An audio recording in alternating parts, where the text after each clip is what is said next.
Hey guys, and welcome back to another episode of Naked Audio Tutorials. I'm Yong from Sgaudiohive. So in the previous video, I put the link up here. We have gone through the comparison of the MH1C, the Sony MH1C with the original Sony Ericsson MH1. And we have done a bit of teardown there. I'll have the link within the previous video itself, you can check it out. So today we have the same set that was sent in. It was for a detachable cable conversion, more specifically into MMCX. So I'll be doing a teardown for the other side, and let's see how we can go about this.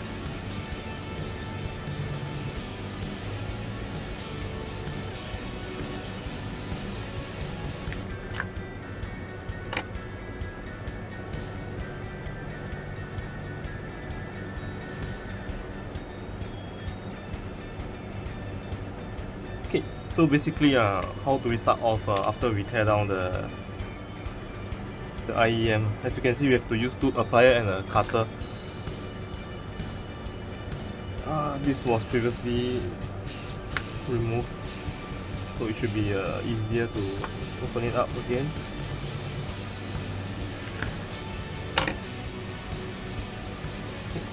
So I think the very first step, why are we doing this conversion? The owner doesn't like the wide design that was very popular in the 2000s.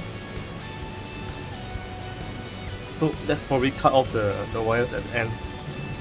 You need scissors.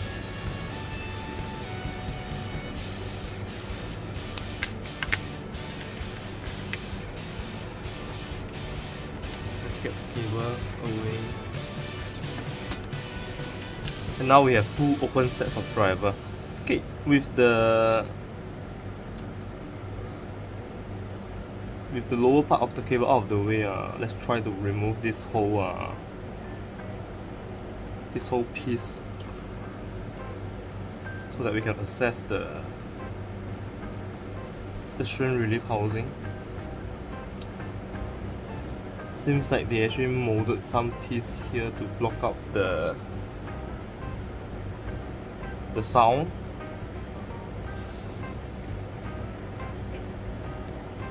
So as you can see, this this design of the molded piece actually seals up the inside of the strain relief, so none of the sound should leak out. And also we can see the chamber is actually very small, so all the venting work, sound vent work is done through the hole at the top.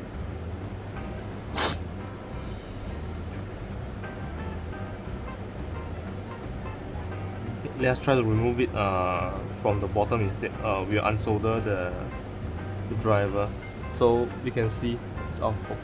So the ground and the signal.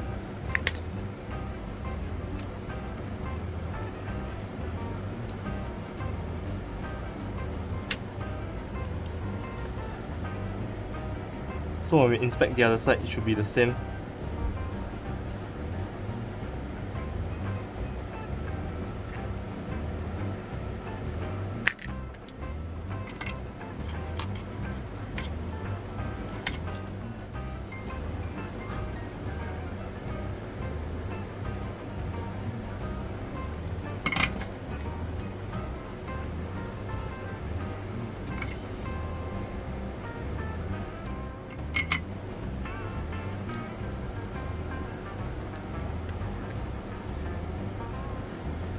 Okay, for now we'll be trying to remove the wiring from the bottom.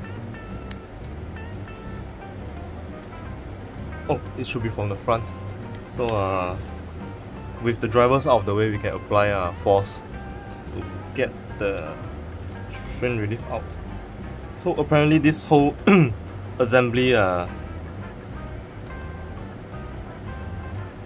has to go through the strain relief to come out. You cannot remove it from the bottom, and this is the part that holds the cable that actually does any form of a relief, because when you tug at the cable, it will be stopped at the housing itself.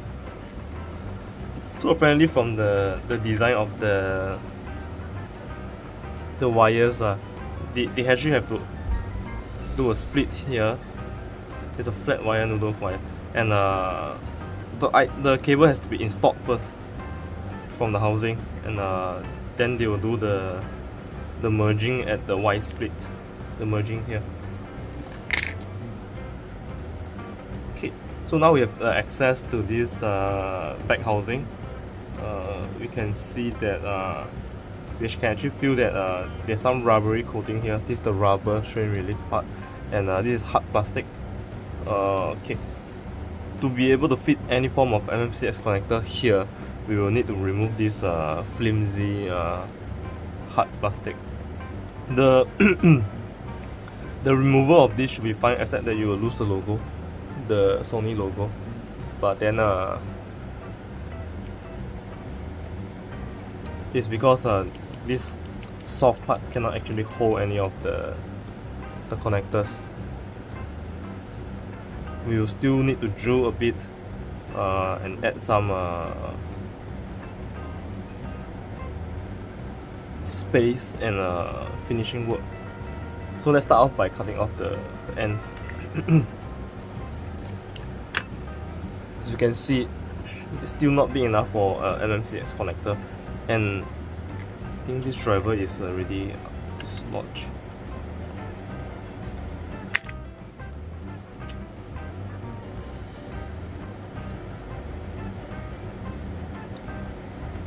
You need to take note of the amount of space that we have, that we can work with.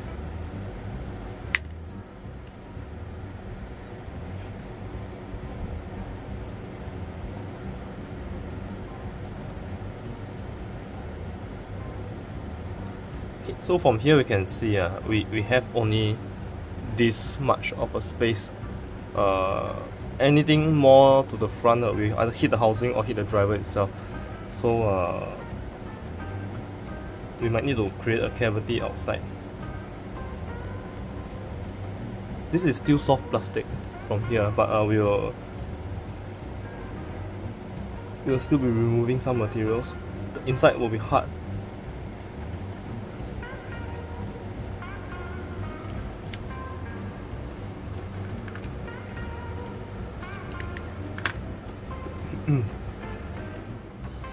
Okay, so we will be using MMCX connector. So let's attach the wires.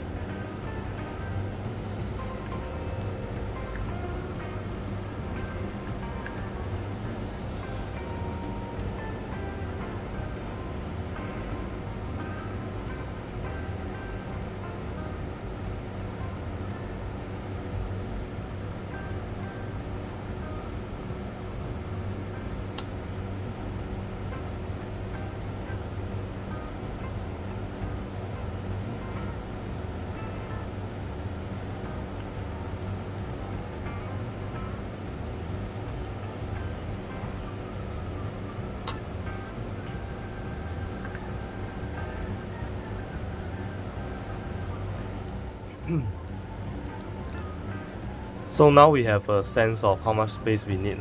The MMCX connector is definitely a lot thicker than the housing itself.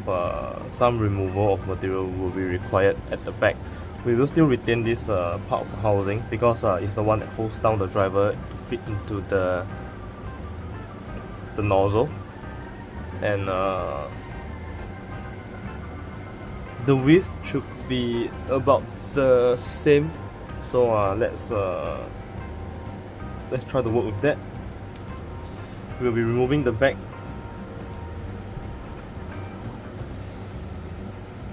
the whole back part, so using a cutter.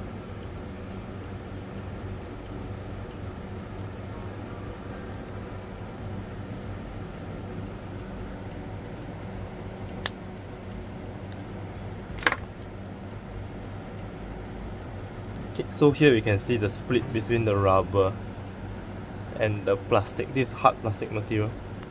So there's a split here, and we should actually remove the whole piece.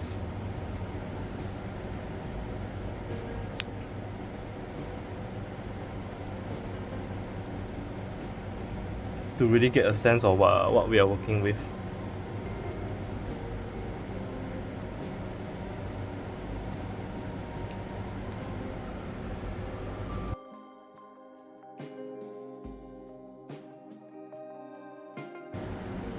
And so the full interior plastic has been reviewed. This is actually very thin plastic, so if we need to do any mod on it, we must pack a bit more material inside. And let's not forget that this strain relief itself actually has a big cavity. It actually takes a big chunk out of the cavity, so we will want to replicate that as much as possible. So for now, let's remove this plastic part. The MMCX still will not fit in such a space, but because we are doing an overhaul, we have a much more leeway to work with. So we can actually remove the whole back plate, which I'm trying to avoid doing. So let's just try to create more space at the bottom and at the sides.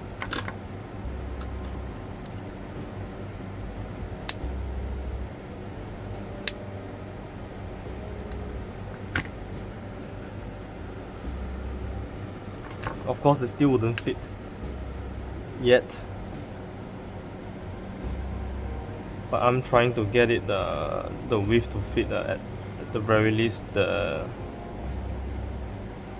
base portion of the MMCX.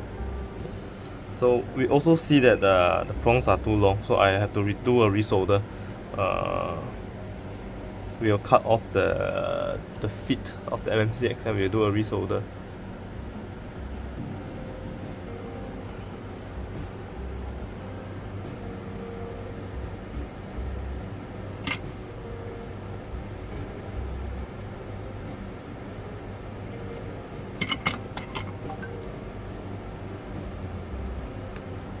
We'll do it with a cutter all the way to the bottom.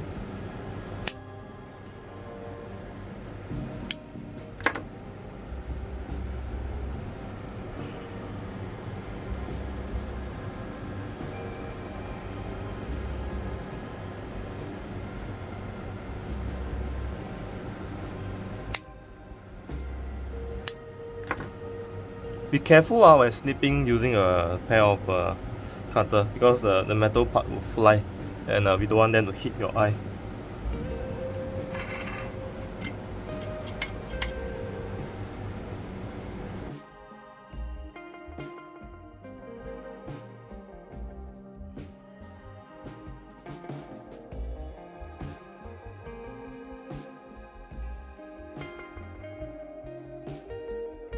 Now that we have done all the preparation work, you can see that it's really a very short connection. Let's bend this and we try to see the length. It should sit comfortable but not flush.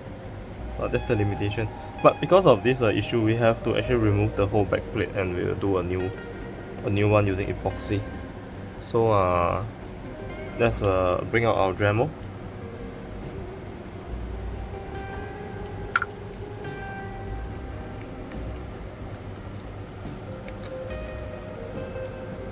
Get the correct tooling on.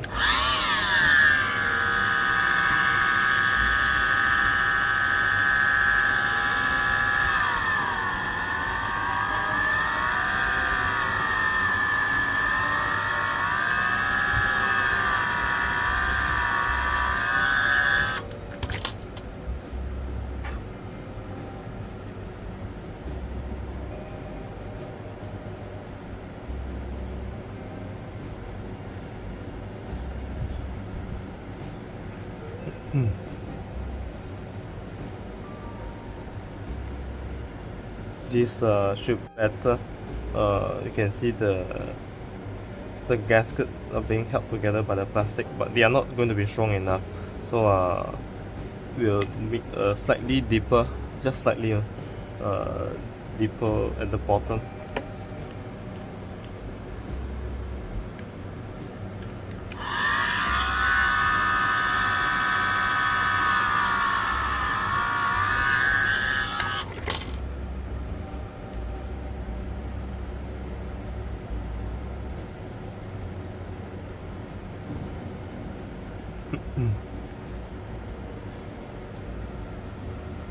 Okay, so this is wrong direction.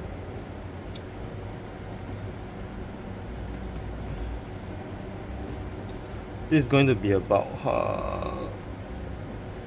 the best we can do with the small housing.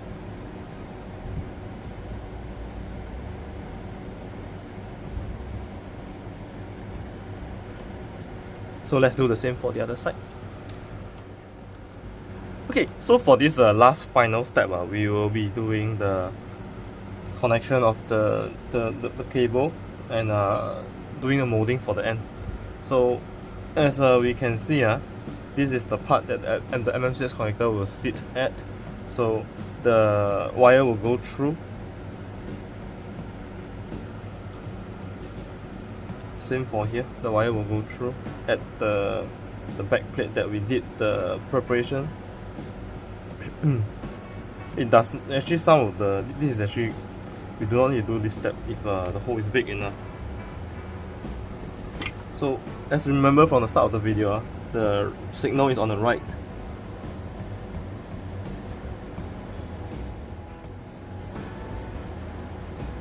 Use a pair of tweezers if you cannot reach the soldering pad.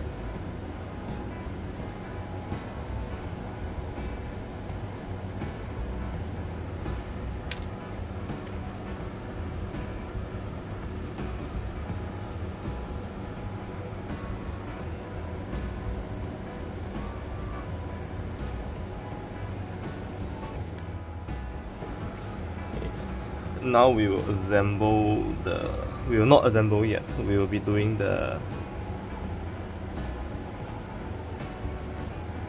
packing of the resin.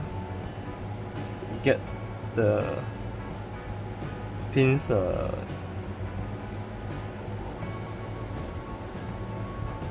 into position first, so the two slots are within the plastic.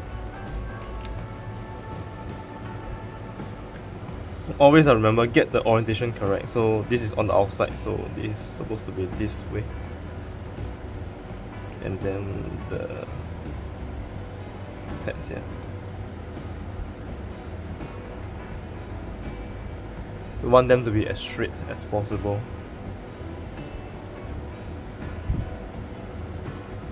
Okay. So once again, epoxy resin. Part A, part B, so we'll mix them together. Always ready some wet tissue or any wet cloth that you can use to clean your hands after doing the mixing, because after you mix, right, all the resin will be deposited into your what's it called, your fingerprint, and you will have issues when you start to touch your IEMs or anything else. They will transfer.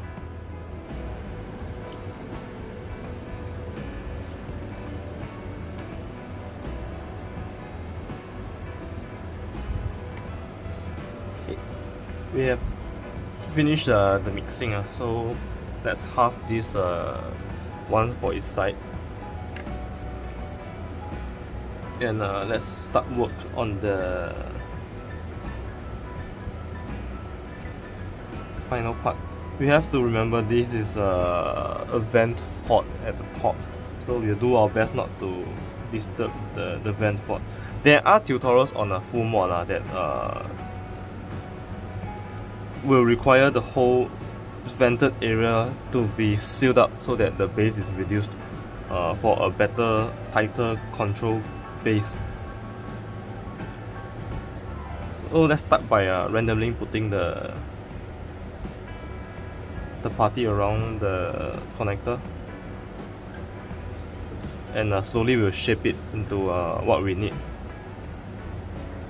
You can see we need some in between the bottom two. Or we could just remove the connector and do the resin first.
So we have done up the outside, we will now do the inside. What is required is that we will avoid the vent hole at the very top, and we'll pack everything else down tightly.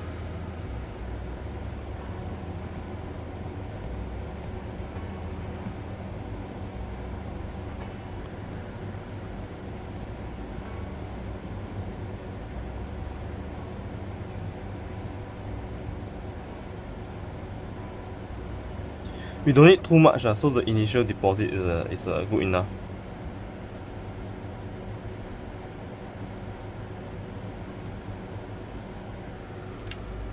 So now for safety, we are going to cut a piece of clear tape.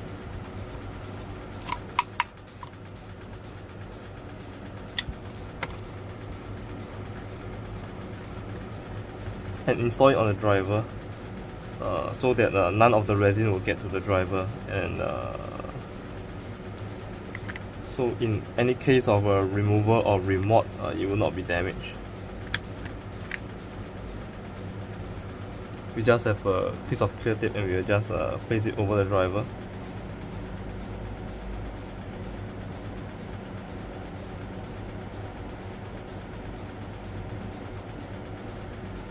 Okay, so we are going to close up the driver. So what do? We twist the wires. Just double confirm that the vent is not blocked. We twist the wire, or we can use a shorter wire. There's a better choice. And we will attempt to close up the IEM. We have to reshape the outside because of this.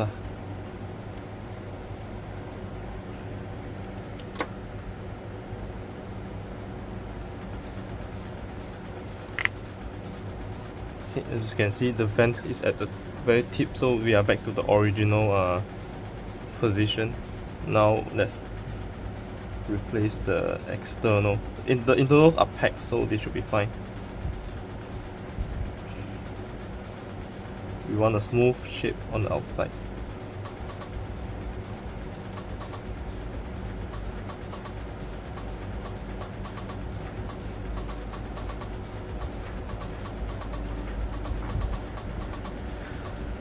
You can leverage anything that you can find to help to shape the mold.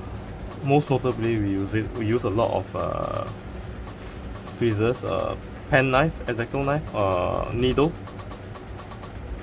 For example, we can shape it with the flat part.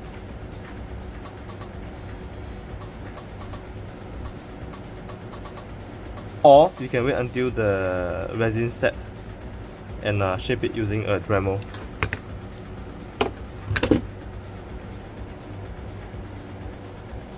So I'll leave this as it, and we wait for it to cure and do the final coloring and lacquering.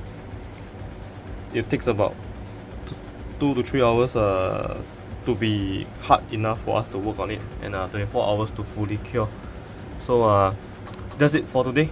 I'll show the final product at the end of the video.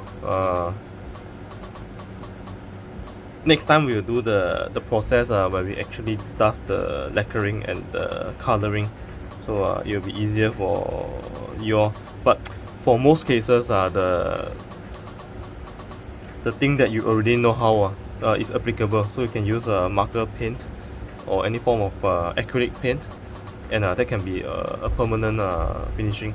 And you can always add a layer of maybe spray lacquer, or if you have using acrylic lacquer on the IEM itself. So that's it for today. Thanks for watching.